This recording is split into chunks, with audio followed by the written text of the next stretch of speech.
अस्सलाम वालेकुम। Spring 25 cap 3 question 5। बेटा ये सवाल हमारा है इन्वेंट्री मैनेजमेंट के एरिया से ही, प्रोबेबिलिटी वाला एरिया है। जैसे कि हमें क्वेश्चन में ही देखते प्रोबेबिलिटी नज़र आ रही है यहाँ पे ये जनाब, और रिक्वायरमेंट हम पढ़ते हैं तो determine the optimal quantity of safety stock of raw material that says should maintain. 9 number का सवाल है और इसमें हमने क्लास में काफ़ी ज़्यादा एक्टिविटीज़ की और I try to explain with best of my abilities. और मुझे नहीं पता मेरे स्टूडेंट इसमें क्या करते हैं एग्जामिनेशन में, लेकिन इन जनरल आई कैप में स्टूडेंट की परफॉर्मेंस मुझे देख के बड़ा ही बुरा लगता है कि एक बड़ा स्टैंडर्ड लगा बंदा सवाल होता है और उसमें देखिए 14% बच्चा पास हुआ है। इसका मतलब बच्चा इस टॉपिक को समझने की कोशिश ही नहीं करता। मैं आपको रिपीटेडली क्लास में कह चुका हूँ ये सवाल बहुत मुश्किल नहीं होता और एग्जामिनर तकरीबन हर अटैम्प्ट में ही इन्वेंट्री मैनेजमेंट पे ऑलमोस्ट हर अटैम्प्ट में दो दो सवाल दे रहा है, एक ईओक्यू की तरफ से और एक ये प्रोबेबिलिटी की तरफ से। और अगर आप प्रोबेबिलिटी का क्वेश्चन प्रिपेयर करके नहीं जा रहे तो दिस इज़ वेरी अनफॉर्चुनेट। नहायत ही स्ट्रेट फॉरवर्ड सीधा सा सवाल होता है, ये लगे बंदी कैलकुलेशंस के ऊपर सवाल हल होता है। जो क्लास में हमने 4-5 सवाल डिस्कस किए हुए, अगर आपने वो सवाल किए हुए समझ के तो ये सवाल कहीं जाने वाला है नहीं। तो मैं तो 14% देख के परेशान हो जाता कि बच्चे किस तरह बगैर लर्निंग के बगैर समझे एग्जाम में चले जाते हैं। I will advise you strictly कि भाई इस सवाल को, इस टॉपिक को तवज्जो से करके जाइए, क्योंकि ये 14% का पुअर पास रेट बता रहा है कि एग्जामिनर की तसल्ली नहीं हो रही उसको। जब तक बच्चे इस एरिया में ग्रिप नहीं पकड़ेंगे वो इस एरिया की जान नहीं छोड़ेगा। बी प्रिपेयर्ड ऑटम 25 में फिर सवाल आने वाला है इस एरिया पे। मेरे हिसाब से गुड 95 to 100% चांस है सवाल के आने के। ठीक है जी। तो सवाल पढ़ते हैं और फिर हम डिस्कशन करते हैं सवाल में क्या चैलेंज था जो बच्चे इतना बुरा करते हैं। SAZ SAS Limited sells a single product Z which with budgeted sales of 3,65,000 units for the next year. Product के हमने Z प्रोडक्ट के 3,65,000 यूनिट बेचने हैं at 3,600 per unit. A single raw material is required to produce Z. The relevant details of raw material are as follows। भाई यहाँ पे जो बात हो रही है ना safety stock, optimal quantity of safety stock, वो रॉ मटेरियल की बात हो रही है। ठीक है, ये ऊपर उसने Z फिनिश गुड का डाटा दिया, फिर वो रॉ मटेरियल पे आया है, उसका डाटा लेके आ रहा है, हमने रॉ मटेरियल को डिस्कस करना होता है। जो quantity required per unit raw material की 8 kg है, कॉस्ट पर kg 160 है, EOQ 1,46,000, normal lead time in days 10 days है, annual holding cost per KG raw material की 100 रुपया है, probability of receiving order on time 75%, probability of delay in order by 1 day 15% and probability of delay in order by 2 days 10%। Other information, variable conversion cost is 1000 per unit of G, finish good की variable conversion cost. Production and sales are carried out evenly throughout the year. Sale loss due to stock out cannot be recovered, मतलब stock out में जो sales गई वो contribution loss आएगा। Sales operates 365 days a year. लीजिए जी ये कहानी आ गई और आपको इस कहानी का कॉन्सेप्ट पता है कि भाई इस तरह के सवालों में हम सबसे पहले ऑप्शन क्रिएट करते हैं। यहां पे 3 ऑप्शन है हमारे पास सेफ्टी स्टॉक की ऑप्शन। ऑप्शन नंबर 1, हम सेफ्टी स्टॉक 0 डेज का रखें, अज्यूमिंग कि हमें डिलीवरी टाइम पे आ रही है।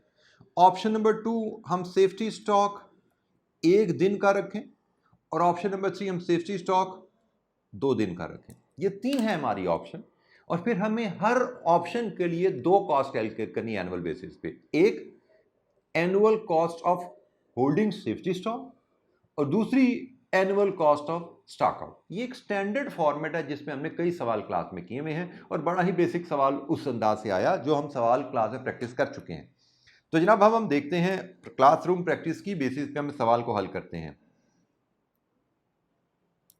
हम बात कर रहे हैं जी क्वेश्चन नंबर 5 की और हमने यहां पे डिस्कस कर लिया कि हमें 3 ऑप्शंस क्रिएट करनी हैं।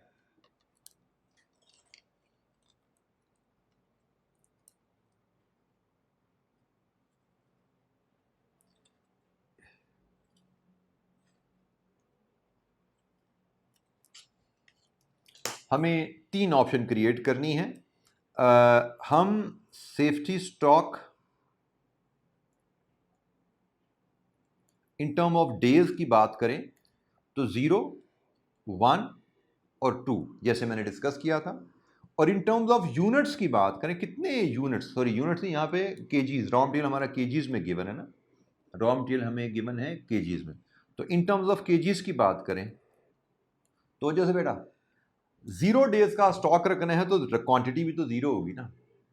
1 डे का स्टॉक रखना मतलब 1 डे में कितने केजी आप इस्तेमाल करते हो। तो भाई अगर आप सवाल को देखते हैं तो आप सालाना 3,65,000 यूनिट बेच रहे हैं, साल में 362 दिन है, तो मतलब साल का एक दिन का 1,000 यूनिट बेचते हैं। और चूंकि opening closing stock finish good का गिवन नहीं है तो हम अज्यूम करेंगे 1,000 यूनिट बेचने के लिए दिन का 1,000 यूनिट बनाते हैं, और दिन का 1,000 यूनिट बनाते हैं और एक यूनिट में 8 केजी रॉ मटेरियल अगर इस्तेमाल होता है तो 1,000 units of finish goods into 8,000 KG. एक दिन में आप 8,000 केजी रॉ मटेरियल इस्तेमाल करते हैं, और जब 2 दिन का सेफ्टी स्टॉक रखना है तो आपको 16,000 केजी का सेफ्टी स्टॉक रखना है। ये है जी कहानी। Safety stock 8,000 KG, safety stock 16,000 KG, और सेफ्टी स्टॉक यहाँ पे, चले मैं इसको इधर ही लिख देता हूँ, एक ही लाइन में चीज़ें आ जाएं, 0 केजी। लीजिए जी, ये डाटा हमारे पास आ गया है। अब इस डाटा के मुताबिक हम कैलकुलेट करेंगे annual cost of holding safety stock and stock out cost.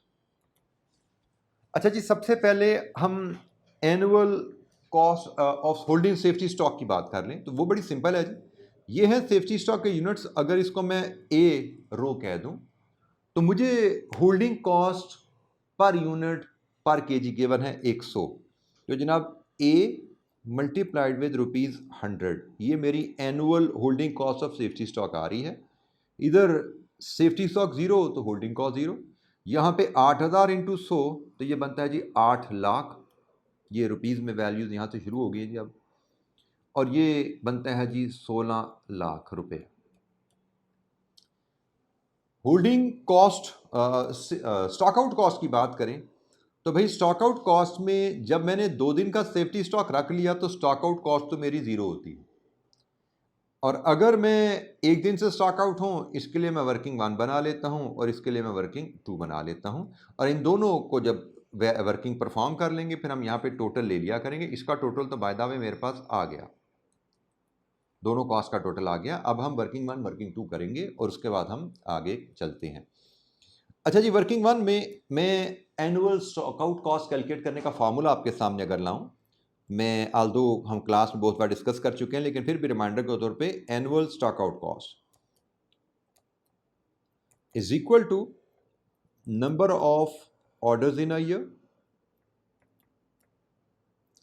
Into probability of stock out into stock out units into stock out cost per unit. ये जी हमारा फार्मूला है। 4 वेरिएबल्स को हम इस्तेमाल करते हैं तो हमारे पास एनुअल स्टॉक आउट कॉस्ट आती है।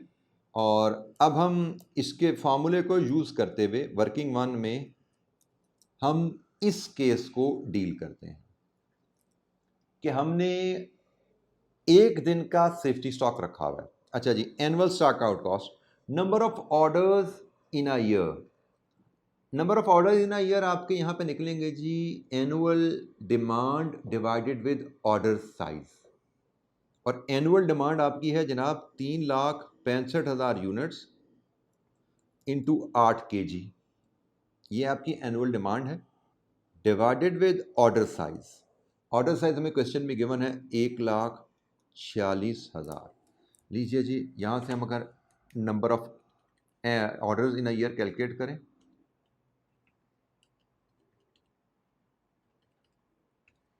it comes to 20 number of orders in a year multiplied with probability of stock out। अब तवज्जो से बेटा, यहीं पे बच्चों को दिक्कत होती है।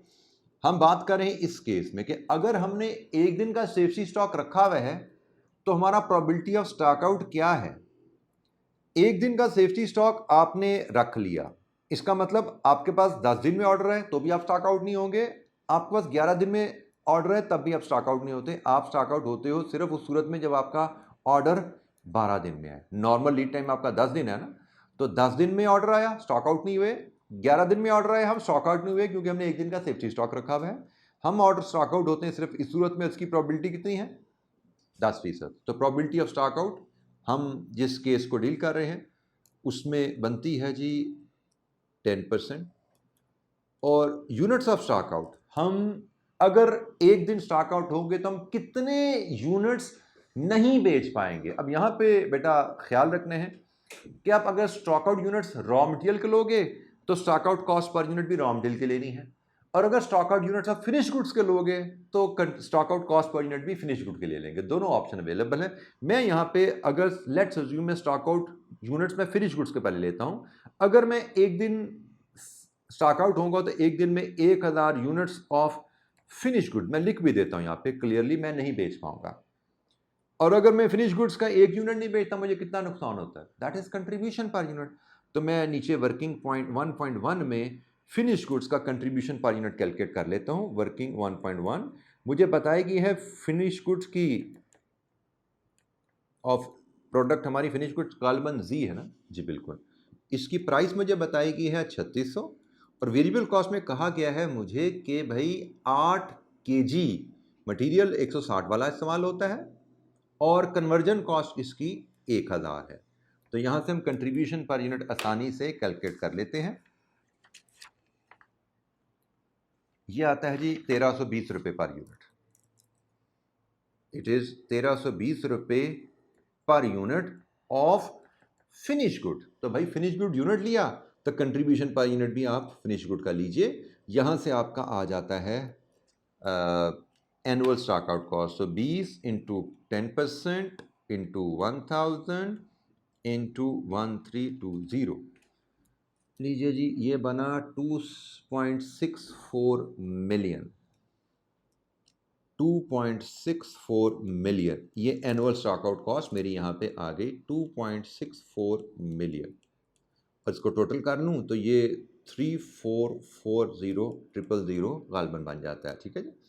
और बेटा यहाँ पे मैं अल्टरनेट आपको जैसे कह रहा था ना, आप अगर चाहो तो यहाँ पे stock out units of raw material ले सकते हो। 1000 फिनिश गुड का मतलब 8000 यूनिट्स ऑफ रॉ मटेरियल, और ये stock out cost of finish good है तकसीम 8 kg ऑफ रॉ मटेरियल कर दो तो 1320 तकसीम 8 kg, तो ये 165 रुपये आपका per unit of raw material आ जाएगा। तो आप 8000 इंटू 165 लिख दो, यहाँ पे 1000 इंटू 1320 लिखो या 8000 इंटू 165 लिखो, I think they get you the same answer. It's simple mathematics, कोई फ़र्क नहीं होता। ठीक है, अल्टीमेटली आपकी कॉस्ट यही आने वाली है। तो जनाब ये वर्किंग 1B हमारी होगी। अब आ जाइए दूसरा केस कि हम स्टॉक आउट, हम सेफ्टी स्टॉक रखें ही ना। हम सेफ्टी स्टॉक ना रखें इसका मतलब क्या है कि हमने अपना रीऑर्डर लेवल 10 दिन पे ही रखा है, हमने डिले का बंदोबस्त ही नहीं किया। जब हमने सेफ्टी स्टॉक 10 दिन पे रखा तो फिर हम एक दिन के लिए भी स्टॉक आउट हो सकते हैं, 2 दिन के लिए भी स्टॉक आउट हो सकते हैं, 2 स्टॉक आउट के केसेस बन जाएंगे। 2 स्टॉक आउट के केसेस हों तो 2 स्टॉक आउट की कैलकुलेशंस कैलकुलेट की जाती हैं, उनको सम किया जाता है इस तरह के केसेस में। ठीक है जी। तो जनाब हम चलते हैं दोबारा बोर्ड पे और वर्किंग 2 में अब यही कैलकुलेशन हम 2 दफ़ा परफॉर्म करेंगे। वर्किंग 2 में केस नंबर 1, 20 ऑर्डर, 15% प्रोबेबिलिटी है स्टॉक आउट होंगे हम एक दिन से स्टॉक आउट होंगे तो 1000 units of finish goods into 1320। दूसरा केस, साल में 20 ऑर्डर, 10% चांस है कि हम स्टॉक आउट होंगे 2 दिन से स्टॉक आउट होंगे तो हम 2000 यूनिट नहीं बेच पाएंगे, कंट्रीब्यूशन पर यूनिट 1320। लीजिए जी इन दोनों कॉस्ट को अब हम सम करें अगर,